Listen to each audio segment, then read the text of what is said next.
Hello hello. आ गए। कैसे हैं आप सभी लोग। ये हमारा 32nd वीडियो है हमारी SSC MTS PYQ practice set series का। अगर आपने बाकी वीडियोस नहीं देखी हैं तो उनको भी देख लीजिए, ठीक है। और वीडियो को लाइक कर दीजिए, शेयर कर दीजिए, टेलीग्राम ज्वाइन कर लीजिए, ओके। और डिस्क्रिप्शन में एक लिंक दिया गया है वेबसाइट का, उस पर क्लिक करिए और वेबसाइट पर जाइए और वहाँ पर बहुत सारे क्विजेस अवेलेबल हैं और मॉक टेस्ट अवेलेबल हैं, उनको जाइए सॉल्व करिए और अपना प्रैक्टिस करिए, ओके। चलिए, निम्नलिखित में से कौन सा प्राणी जगत के संधिपाद प्राणी आर्थ्रोपोडा समूह से संबंधित नहीं है, बताइए। ऑक्टोपस नहीं है, अष्टबाहु नहीं है, ऑक्टोपस नहीं है, ठीक है। ये है मोलस्का से संबंधित, ठीक है। किससे है? मोलस्का से, ठीक। आर्थ्रोपोडा की बात करें तो उसमें आते हैं कीड़े मकोड़े, ये तितली, तिलचट्टा, मकड़ी, ये सब कीड़े ही तो हैं। और आर्थ्रोपोडा जो है वो लार्जेस्ट फाइलम है एनिमल किंगडम का। अगर बात करें मोलस्का की तो उसमें ऑक्टोपस, घोंघा, छिपी ये सब आते हैं, ओके। आगे बढ़ते हैं। निम्नलिखित में से कौन सा तबला वादक नहीं है, बताइए। कौन नहीं है? शेख चिन्ना मौला। कौन? शेख चिन्ना मौला जो है ये तबला वादक नहीं है, ये है नादस्वरम वादक। क्या है? नादस्वरम वादक हैं। 1998 में इन्हें मद्रास संगीत अकादमी की संगीता कला निधि से सम्मानित किया गया था, ठीक है। और न्यूयॉर्क के वासर कॉलेज ने इन्हें नादस्वर आचार्य की उपाधि से सम्मानित किया था, ओके। आगे बढ़ते हैं। एक किले के बारे में निम्नलिखित कथनों पर विचार कीजिए। इसे मूल रूप से मनकल के नाम से जाना जाता था। इसे वर्ष 1143 में एक पहाड़ी की चोटी पर बनाया गया था। उपरोक्त कथनों में किस किले के बारे में बात की जा रही है, बताइए। किस किले के बारे में बात की जा रही है? गोलकोंडा किला। कौन सा? गोलकोंडा किला के बारे में। ये हैदराबाद तेलंगाना में स्थित है। काकतीय वंश द्वारा बनवाया गया था। कब बनवाया गया था? 1143 में। इसे मूल रूप से मनकल के नाम से जानते हैं, ठीक है।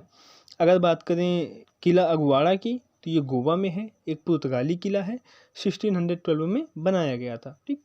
अगर बात करें चित्रदुर्ग किला की तो ये कर्नाटक में है, 11वीं-12वीं सेंचुरी में बनाया गया था, 11th-12th सेंचुरी में बनाया गया था, ठीक। बात करें दौलताबाद किला की तो ये महाराष्ट्र में औरंगाबाद के पास एक गांव है दौलताबाद, वहाँ पर स्थित है और इसे देवगिरी के नाम से भी जानते हैं, ओके। आगे बढ़ते हैं। यामिनी कृष्णमूर्ति किस नृत्य शैली के लिए प्रसिद्ध हैं, बताइए। किसके लिए प्रसिद्ध हैं? भरतनाट्यम और कुचिपुड़ी के लिए। किसके? भरतनाट्यम और कुचिपुड़ी के लिए। यामिनी कृष्णमूर्ति की आत्मकथा कौन सी है? A passion of dance. कौन सी? अ पैशन ऑफ डांस है, ठीक है। आगे बढ़ते हैं। 2011 की जनगणना के अनुसार केरल की साक्षरता दर कितनी थी, बताइए। कितनी थी? 94%। तो किस में आ जाएगा इनमें से? 91 से 95% के बीच, ठीक। कितनी? 91 से 95% के बीच। केरल की सबसे ज़्यादा थी। सबसे कम किस राज्य की है? बिहार की। कितनी? 61.8%। कितनी? 61.8%, ठीक है। आगे बढ़ते हैं। 1991 के संकट के दौरान भारत की उदारीकरण नीति का समर्थन करने में किस संस्था ने प्रमुख भूमिका निभाई थी, बताइए। किसने निभाई थी? IMF, इंटरनेशनल मॉनेटरी फंड ने, अंतर्राष्ट्रीय मुद्रा कोष ने, ठीक है। इसकी स्थापना कब हुई थी? इसकी स्थापना 1944 में संयुक्त राज्य अमेरिका में एक न्यू हैम्पशायर में एक सम्मेलन हुआ, ठीक। कौन सा? ब्रेटन वुड्स सम्मेलन। UN का एक ब्रेटन वुड्स सम्मेलन हुआ, उसमें हुई थी, ठीक। इसका हेडक्वार्टर कहाँ है? वाशिंगटन DC में है। कहाँ पे? वाशिंगटन DC में है, ओके। आगे बढ़ते हैं। निम्नलिखित में से कौन सी बराक ओबामा की आत्मकथा है, बताइए। Dreams from my father a story of race and inheritance, ये किसकी है? ये है बराक ओबामा की। क्या? किसकी है? बराक ओबामा की है, ठीक है। The test of my life, ये किसकी है? युवराज सिंह की है। किसकी? युवराज सिंह की है। द क्रॉनिकल्स ऑफ नार्निया, ये बुक किसकी है? ये है CS लुइस की। किसकी? CS लुइस की है। मैटर्स ऑफ डिस्क्रेशन, ये किसकी है? बता चुका हूँ, इंद्र कुमार गुजराल की। किसकी? इंद्र कुमार गुजराल की है, ओके। आगे बढ़ते हैं। भारत के किस राज्य में नाट्यांजलि उत्सव मनाया जाता है, बताइए।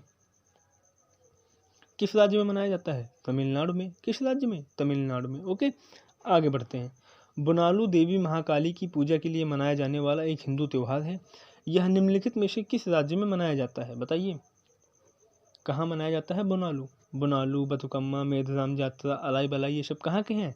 तेलंगाना के हैं। कहाँ के? तेलंगाना के, ठीक। ये जो बोनालू है ये जुलाई अगस्त के महीने में मनाया जाता है, आषाढ़ के महीने में, ओके। आगे बढ़ते हैं। भारत की निम्नलिखित में से कौन सी नदी बंगाल की खाड़ी में गिरती है, बताइए। इनमें से कौन सी नदी बंगाल की खाड़ी में गिरती है? गोदावरी। गोदावरी नदी जो है इसका उद्गम होता है त्र्यंबकेश्वर पहाड़ी, नासिक, महाराष्ट्र से।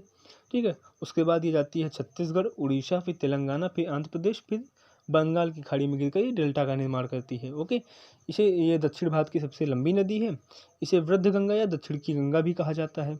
इस पर ही नासिक का कुंभ मेला लगता है। ठीक, अगर बात करें इसकी सहायक नदियों की तो पूर्णा, दुधना, वेनगंगा, पेनगंगा, इंद्रावती, प्रवरना, मानेर, ये सब इसकी सहायक नदियां हैं। ओके, आगे बढ़ते हैं। निम्नलिखित भारतीय नर्तकियों में से कौन भारतीय इतिहास की पहली महिला थी जिन्हें राज्यसभा के सदस्य के रूप में नामित किया गया था? बताइए कौन थी? रुक्मणी देवी अरुंडेल। कौन? रुक्मणी देवी अरुंडेल थी। ये भरतनाट्यम से संबंधित है। ओके, आगे बढ़ते हैं। भारत के निम्नलिखित स्वतंत्रता सेनानियों में से किसने वर्ष 1943 में भारतीय राष्ट्रीय सेना आज़ाद हिंद फौज को पुनर्जीवित किया? बताइए किसने किया था? सुभाष चंद्र बोस जी ने। किसने? सुभाष चंद्र बोस जी ने किया था। ठीक है, अगर बात करें सुभाष चंद्र बोस जी की तो इनका जन्म हुआ था कब? 23 जनवरी 1897 कटक उड़ीसा में हुआ था। ठीक है, इनके पिता कौन थे? जानकीनाथ। माता कौन थी? प्रभावती। ठीक है, और इनके राजनीतिक गुरु कौन थे? कौन थे?